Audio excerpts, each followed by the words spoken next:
주 예수 그리스도의 은혜와 평강이 우리와 함께하기를 간절히 축원합니다.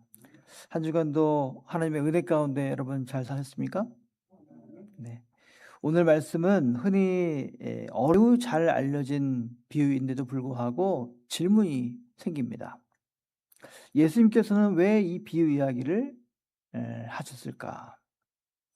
예수님께서 사람들에게 들려주신 많은 그런 비유들은 뭐 동화책처럼 또는 뭐 사람들한테 재밌으라고 들려주시는 그런 이야기가 아닙니다. 하나님 나라를 알려주기 위해서였습니다. 하나님 나라가 이것이다. 예수님께서는 여러 비유를 말씀하시면서 계속 말씀을 하십니다. 하나님 나라는 이와 같다. 천국은 이와 같다. 천국은 이와 같다. 이렇게 말씀하시면서 비유는 계속 달라지죠. 내용은 달라지죠. 하지만 그 목적지는 같습니다. 바로 하나님 나라를 설명하는 것입니다. 그렇다면 하나님 나라는 무엇입니까?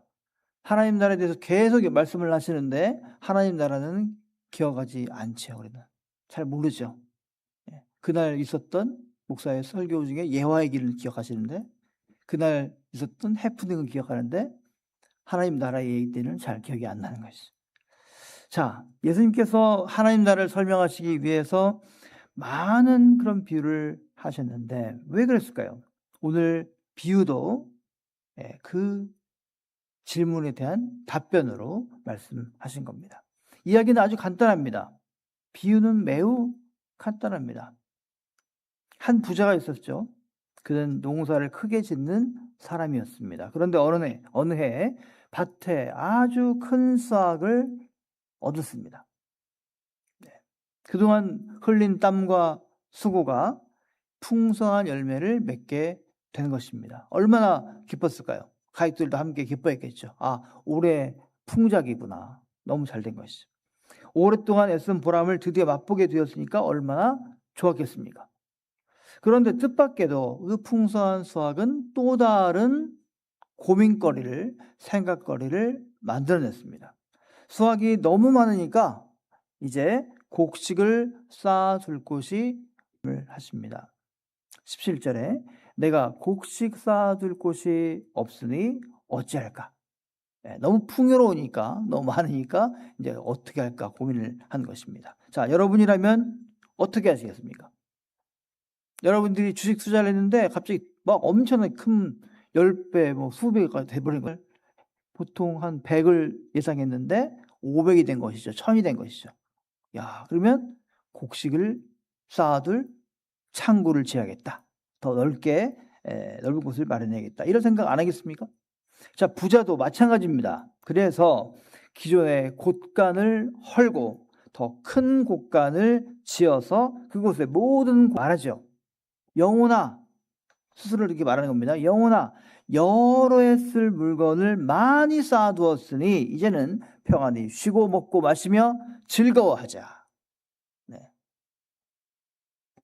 여러분 이 부자의 행동에 대해서 어떻게 생각하십니까?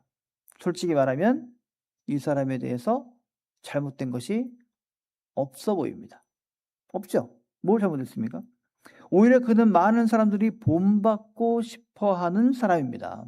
그는 농사를 갖다가 아무렇게나 지었는데 그렇게 풍년이 든다고요? 그럴 일은 없습니다. 열심히 수고했고 결과도 좋았습니다.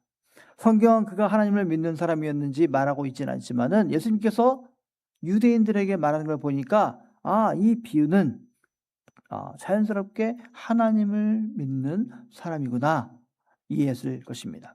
게다가 그는 남의 것을 빼앗은 것도 아닙니다. 농사 짓는 사람으로서 뺏은 것도 아닙니다. 부정한 방법으로 돈 번 것도 아닙니다. 정직하게 일해서 열심히 일해서 풍성하게 얻은 것입니다. 물론 그는 가난한 사람들에게 좀 나눠줬으면 더 좋아하겠지요. 아름다웠겠지요. 그러나 그렇지 않았다고 해서 이 사람이 악한 사람이라고 말할 수는 없습니다. 수도 있어요. 농사는 그렇죠. 자녀들의 미래도 준비해야 되죠. 네. 한 해가 흉년, 그 다음에도 흉년 될 수 있잖아요. 자녀의 미래 준비해야 됩니다. 가족을 위해서 재산을 어느 정도는 마련해 놔야 됩니다. 그러니까 그런 것까지 잘못이라고 우리는 말할 수가 없습니다.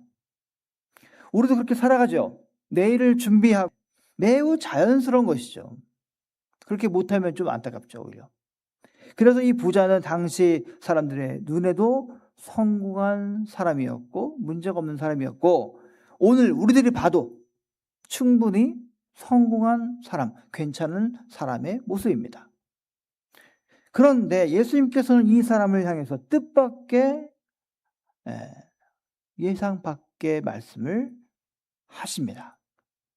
사람들은 그를 성공한 사람이라고 생각을 했는데 하나님께서는 전혀 다른 평가를 내리신다는 것입니다.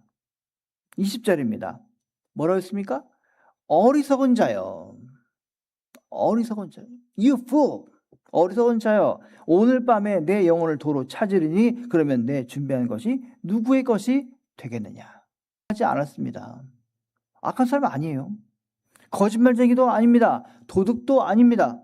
오직 한마디만 말씀하셨는데 뭐냐? 어리석은 자요. 어리석은 자요. 우리는 물을 수밖에 없죠. 도대체 뭐가 어리석다는 말입니까? 대체 뭐가 어리석습니까? 이 사람은 열심히 일했죠. 미래를. 아마 이 비유를 처음 들었던 사람들도 우리의 이런 비슷한 마음을 가졌을 것입니다. 자, 미래 준비하는 게 잘못된 건가? 저축하는 게 죄인가? 노후를 준비하지 말라는 말인가? 어떤 사람은 더 나가죠. 어차피 사람은 다 죽으니까 아무것도 그러면 준비하지 말란 말인가? 그러나 예수님의 말씀은 게으르게 살라고 말씀하지 않으십니다. 잠언은 오히려 부지런한 사람을 칭찬하고 있습니다. 사도 바울도 뭐라고 했습니까? 일하기 싫거든 먹지도 말라 했습니다. 열심히 일해라. 부지런히 살아야 된다. 말씀을 하십니다. 그러므로 이 비유는 일하는 것 그리고 계획 자체를 노후를 위해서 미래를 위해서 준비하는 것 자체를 문제 삼고 있는 말씀이 아닙니다. 문제는 그러면 뭡니까? 대체 뭐가 문제입니까? 예수님께서는 마지막 21절에서 그 이유를 그 답을 말씀을 하십니다. 뭐라고 했냐면 자기를 위해서 재물을 쌓아두고 하나님께 대하여 부여하지 못한 자가 이와 같으니라. 어떤 사람이 어리석은 사람이냐? 자기를 위해서는 재물을 쌓아두는데 하나님께는 부여하지 못한 사람. 이 사람이 바로 그런 사람이다. 이렇게 말씀을 하십니다. 여기에 오늘 말씀의 핵심이 담겨 있는 것입니다. 자, 부자의 문제는 재산이 많았다는 데 있는 게 아닙니다. 바로 문제는 하나님께 부여하지 못했다. 이것입니다. 그는 고가는 크게 지었지만 하나님과의 관계는 뭔가를 향한 그 믿음은 아직 자라나고 있지 않았던 것 봅니다. 내일은 준비했는데 당장 내일은 준비했는데 영원을 준비하지를 못했습니다. 땅의 창고는 가득 채웠지만 하나님 앞에서는 빈손이었습니다. 그래서 하나님께서는 그를 향해서 뭐라고 부르시냐? 어리석은 자여. 우리는 우리 자신을 건강을 위해서 어떻게 합니까? 운동하죠. 건강 위해서 운동하죠. 은퇴 준비하시죠. 보험도 들고 계시죠. 저축도 하시죠. 자녀들의 미래도 계획합니다. 그 모든 것이 잘못된 게 아닙니다. 하면 좋죠. 좋죠. 그러나 한 가지 질문을 우리에게 던져야 된다는 것입니다. 있는가? 나는 하나님 앞에서 부유한 사람으로 살고 있는가? 은행 통장에는 내가 잔고가 조금씩 늘어나고 있는데 혹시 나의 기도는 지금 점점 줄어들고 있지는 않은가? 내 안테나가 통장에는 있는데 나의 내 기도 생활이 점점 줄어들고 있지는 않은가? 집은 점점점 늘어나고 있는데 커지고 있는데 하나님을 향한 그 마음은 좁아지고 있지는 않은가? 세상에서의 성공은 다른 사람들은 나를 알아주는데 아주 커지고 있는데 하나님의 말씀을 사모하는 것은 내가 점점 식어지고 있는 것은 아닌가? 예수님은 바로 그 점을 말씀하고 계신 겁니다. 사실 이 비유는 나왔지요. 그리고 예수님께 부탁을 합니다. 선생님, 제 형에게 말해서 유산을 저와 나누게 해주십시오. 당시에 유산법이 있으니까 형이 그냥 독식을 하려고 하는가 봐요. 그러니까 유산을 나누게 해주십시오. 형제 사이에 유산 다툼이 있었던 것입니다. 지금도 그렇지만 당시에도 재산 문제에 민감했겠죠. 내가 부모님의 유산 재산 때문에 법정까지 가는 일이 생기잖아요. 예, 생깁니다. 예수님께서는 그 문제를 중재하는 재판관이 되기를 그러나 거절하셨습니다. 나한테 오지 마라. 대신 그 사람 마음속에 있는 더 깊은 근본적인 문제를 말씀하십니다. 15절입니다. 뭐라고 했습니까? 삼가 모든 탐심을 물리치라. 사람의 생명이 소유에 그 소유에 넉넉한 데 있지 아니하니라. 삼가 모든 탐심을 물리치라. 사람의 생명이 그 소유에 넉넉한 데 있지 아니하니라. 그리고 곧 이어 우리가 지금 다루고 있는 어리석은 부자의 비유를 말씀하신 겁니다. 창고의 문제가 아니라 생명의 문제입니다. 재산의 문제가 아니라 생명의 문제입니다. 많이 쌓아둔 소유의 문제가 아니라 생명이 대체 누구 거냐라는 문제입니다. 예수님께서는 사람들에게 말씀하십니다. 너희는 생명과 소유를 혼동하지 말아라. 생명과 소유를 혼동하지 말아라. 우리는 너무나 쉽게 내가 소유를 많이 하게 되면 내 뱅크 어카운트의 숫자가 점점 늘어나게 되면은 내 생명도 풍성해질 것이라고 생각하곤 합니다. 돈이 많으면 행복할 것이라고 생각을 합니다. 워낙 없는 사람은 그럴 수 있죠. 하루하루 끼니 걱정하는 사람들은 돈이 있어야죠. 당연히 하는 사람이 많습니다. 드라마에 보죠. 유명 백화점, 큰 명품 백화점 가가지고 이쪽부터 이쪽까지 있는 백 다 달라고, 20개 다 달라고, 하나에 엄청 비싼 것들을. 그러면 그 사람은 엄청나게 행복할 것이라고 생각하죠. 조금만 더 많이 가지면 내 마음이 편해질 것이라고 우리는 생각을 합니다. 그런데 정말 그렇습니까? 우리 주변을 보면 그렇지 않다는 것을 금방 알 수 있습니다. 많이 가진 사람도 여전히 그렇게 행복하지 않습니다. 불안해하는 사람 많습니다. 더 많이 가진 사람과 자신을 비교합니다. 내가 부자인데 더 큰 부자가 보게 돼요. 조금이라도 잃을까 봐 두려워하죠. 그래서 더 모으고 더 쌓고 더 안전한 곳을 찾습니다. 그러나 이상하게도 그렇게 될 때도 평안이 따라오지를 않습니다. 왜 그럴까요? 왜 안 따라올까요? 예수님께서 이미 그 이유를 말씀하셨습니다.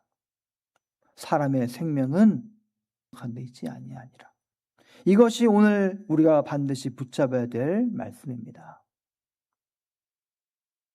사람의 생명은 소유에 그 넉넉한 데 있지 아니하니라. 생명은 소유보다 더 깊은 곳에서 오기 때문입니다. 그리고 생명의 근원이 누구신지를 도대체 오늘 말씀의 제목처럼 하나님께 부유한 삶이라는 것이 무엇입니까? 하나님께 부유한 삶, 이게 뭡니까? 예수님께서는 하나님께 대하여 부유한 사람이 되라 이렇게 말씀을 하셨습니다. 그렇다면 하나님께 부유한 사람이 누굽니까? 어떤 사람입니까? 오늘 말씀을 묵상해 보면 두 가지 진리를 발견하게 됩니다. 첫째는 존재라는 것입니다.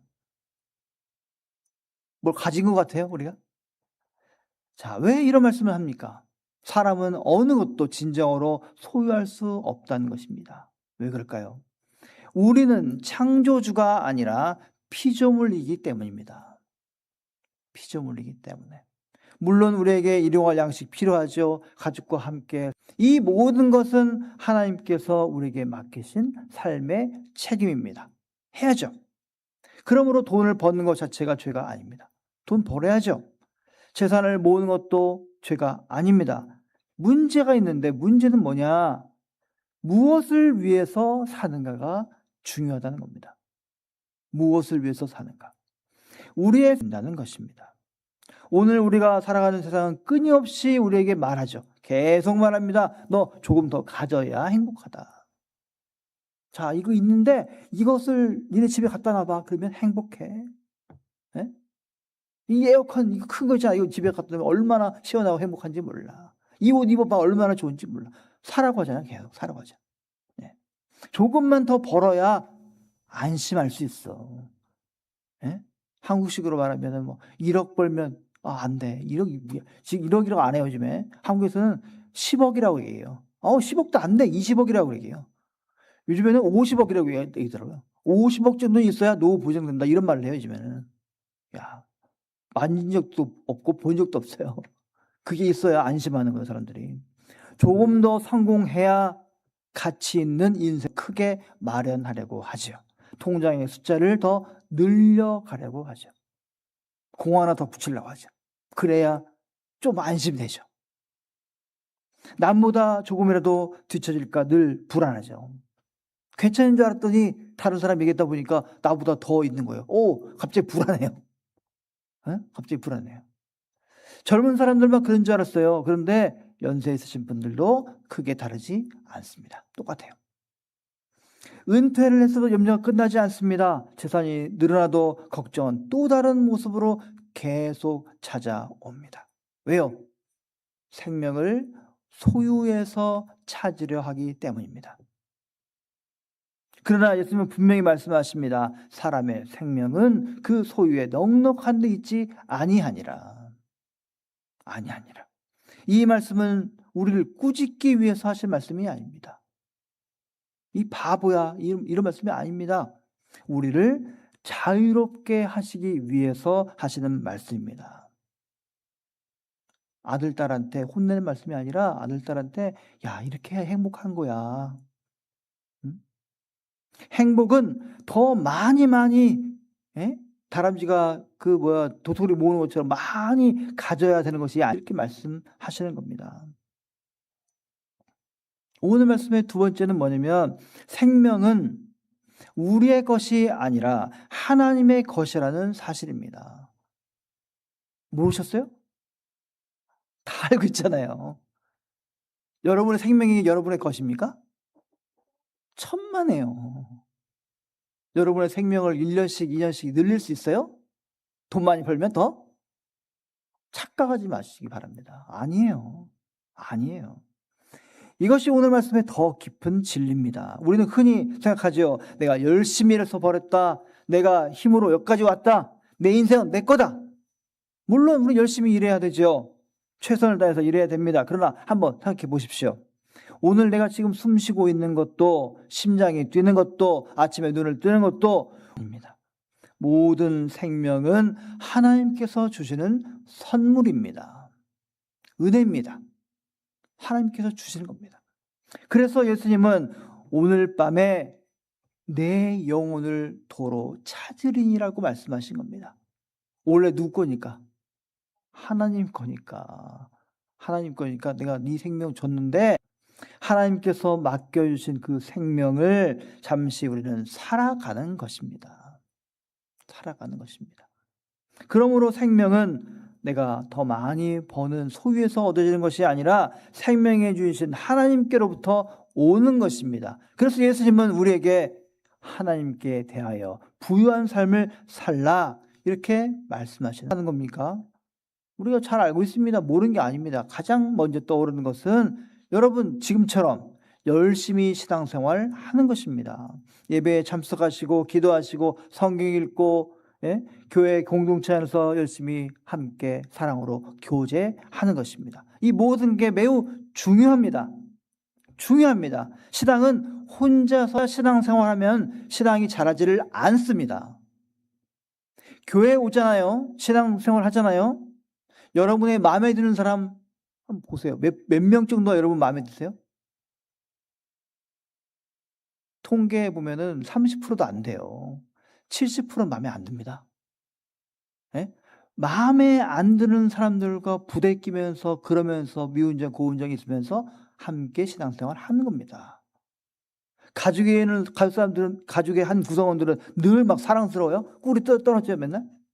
부부들은 그런가요? 부부 혹시 꿀이 떨어져 계속 눈이 그래서 그렇지 않아요. 미울 때도 있잖아요. 하지만 미운 점, 고운 점 부대끼면서 살아가는 거죠. 성도는 목사 마음에 듭니까? 마음에 안 들 때 많잖아요. 솔직해집시다.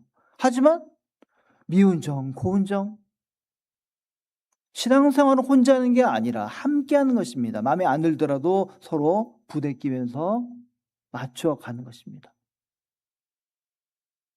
그거를 모르는 사람들은 마음에 안 들어.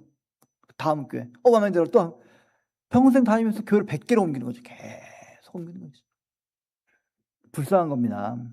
자, 그런데 그렇게 신앙생활을 하는 것으로 우리는 하나님께 부여한 삶은 어떻게 하는 것이냐? 하나님의 관점으로 살아가는 삶입니다. 하나님의 관점으로, 하나님의 눈으로, 예수님의 눈으로. 세상은 우리에게 묻죠. 너 얼마 가졌냐? 묻죠. 사람들 보면은 행색 보지 않습니까? 훑죠. 스캔한다고 하잖아요. 옷부터 들고 있는 가방부터 스캔해가지고 또 물어보죠. 어떤 데는 물어봐요. 그 사모님 어디 학교 나왔어? 물어봅니다. 실제로 물어봅니다. 얼마 가졌냐 물어보죠. 그러나 하나님은 뭐라고 하십니까? 너는 누구를 신뢰하면서 살아가느냐 물으십니다. 세상은 나의 창고를 보지만 얼마나 곡식을 쌓았는가 창고를 보지만 하나님은 나의 중심을 보십니다. 세상은 나의 재산을 계산하지만 하나님은 나의 믿음을 보십니다. 세상은 소유를 말하지만 너 얼마 가졌는가 소유를 말하지만 하나님은 언제나 생명을 말씀하십니다. 까마귀와 백합화의 비유죠. 새와 백합화 비유죠. 새는 씨를 뿌리지도 않고 추수하지도 않지요. 창고도 없습니다. 그런데도 하나님께서 먹이시죠. 들의 백합화는 어떻게 합니까? 옷을 만들지도 않지요. 백합화가 옷을 만들어 입었을 게 됩니까? 그런데 말씀하십니다. 예수님께서 말씀하시죠. 너희는 까마귀보다 훨씬 귀하지 아니하느냐. 너희는 백합화보다 훨씬 귀하지 아니하느냐. 그리고 말씀하십니다. 너희는 그의 나라를 구하라. 그리하면 이 모든 것을 너에게 더하시리라. 먼저 하나님의 나라와 그 일을 구하라. 그러면 모든 것을. 사랑하는 성도 여러분, 우리는 머리로는 이 말씀 잘합니다. 처음 듣는 얘기 아니잖아요. 그러나 현실에서는 여전히 염려가 막 찾아오죠. 가장 우리에게 큰 염려 뭡니까? 건강과 자녀 문제 아닙니까? 자녀와 건강 문제 아닙니까? 자녀와 건강 문제. 우리 가운데 연세 드신 분 많지요? 병원에 낫죠. 그런데 나이가 드니까 병원도 가야 되고 혈압도 재야 되고 혈당도 관리해야 되고 건강검진 결과 나오기 전까지 마음이 그냥 불안하죠. 왜 불안하십니까? 어떤 분은 병원에서 검사를 받고 결과를 기다릴 때까지 잠을 못 주무십니다. 못 주무셔요. 잠을 못 주무시면은 검진 결과가 좋아지나 보죠? 네? 좋아집니까? 네. 혹시 큰 병이 아닐까? 혹시 캔서는 어떨까? 앞으로 나에게 가족들에게 내가 짐이 되지는 않을까? 이런 걱정을 막 하니까 꼬리를 물으니까 잠을 못 주무시는 거예요. 자, 건강을 돌보는 거 매우 중요합니다. 병원도 가셔야 되고 약도 잘 드셔야 됩니다. 그러나 아무리 걱정을 한다고 해도 우리의 생명이 하루라도 더 연장되지 않습니다. 틀린 말 했습니까? 연장되지 않습니다. 예수님께서 말씀하십니다. 너희 중에 누가 염려함으로 그 키를 한 자라도 더할 수 있겠느냐. 우리의 생명은 우리 건강검진 결과를 붙들고 있는 것이 아니라 하나님의 손안에 있다는 것을 아셔야 됩니다. 건강을 관리하는 건 우리 책임이죠. 하나님께 주신 몸이니까 책임지고 해야죠. 그러나 생명을 붙드시는 분은 하나님이십니다. 그래서 하나님께 부여한 사람은 건강을 소홀히 하는 사람이 아니라 건강보다 하나님을 더 신뢰하는 사람입니다. 하나님을 더 신뢰하는 사람. 다른 예 들어볼까요? 부모에게는 자녀 걱정이 끝이 없죠. 자녀 있으신 분 끝이 없죠. 아이가 어릴 때는 아이 걱정하죠. 이제 대학에 갔어요. 앞으로 진로는 어떻게 되나. 취직하죠? 또 있습니다. 결혼을 어떻게 하나. 결혼하면 어떻게 됩니까? 손주 언제 나오나. 예? 근데 손주가 생겨서 손주 미래가 또 걱정돼요. 그렇죠?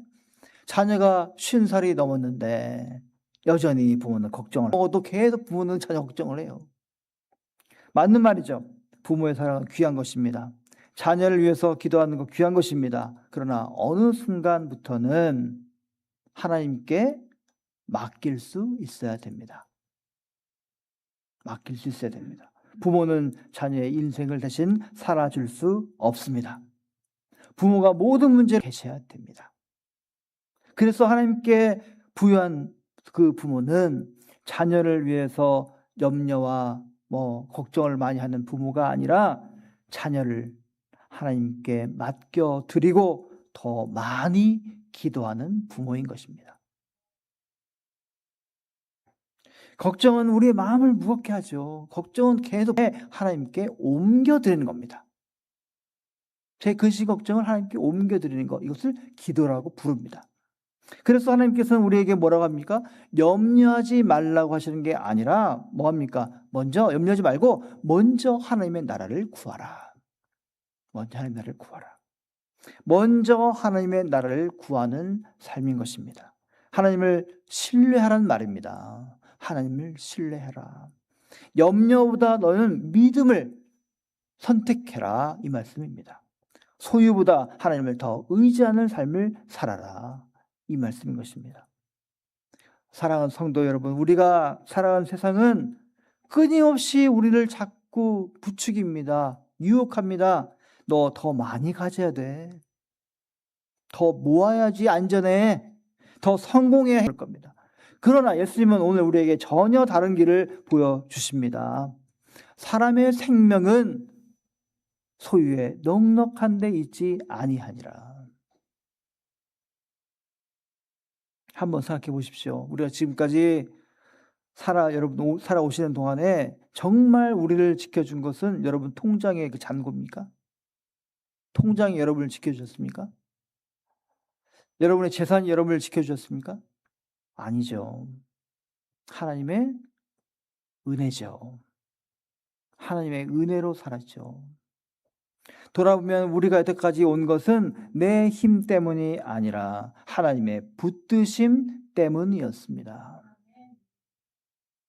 어려운 때마다 그 길을 열어주신 것도 하나님이셨고, 필요할 때마다 채워주신 분도 하나님이셨고, 오늘도 우리의 생명을 붙들고 계신 분도 하나님이십니다. 그러므로 이제 우리의 삶을 확실하게 해야 됩니다. 창고를 채우는 일에 힘쓰지 마시고 여러분 믿음을 채우십시오. 통장의 잔고만 막 늘리려고 걱정하지 마시고 감사와 사랑을 늘리십시오. 감사하는 마음, 사랑하는 마음, 내 것을 쌓아두는 데만 마음을 쓰지 마시고 하나님 나라를 위해서 기도하시고 이웃을 돌아보시고 하나님께서 맡기신 그 일을 기쁨으로 나누면서 살아가십시오. 그것이 바로 하나님께 부유한 삶인 것입니다. 사랑하는 성도 여러분, 우리 모두 언젠가는 하나님 앞에 섭니다. 어리석은 자여 하나님께서 그렇게 말씀하신 것을 기대하십니까? 아니면 착하고 충성된 종아, 그렇게 듣기를 원하십니까? 오늘도 하나님께서는 우리를 하나님께 부유한 삶으로 초대하고 계십니다. 아직 늦지 않았습니다. 주님께서 우리에게 허락하신 오늘 이 한 주간 먼저 하나님의 나라를 모두가 되시기를 주님 이름 의지하여 간절히 축원합니다. 기도하겠습니다.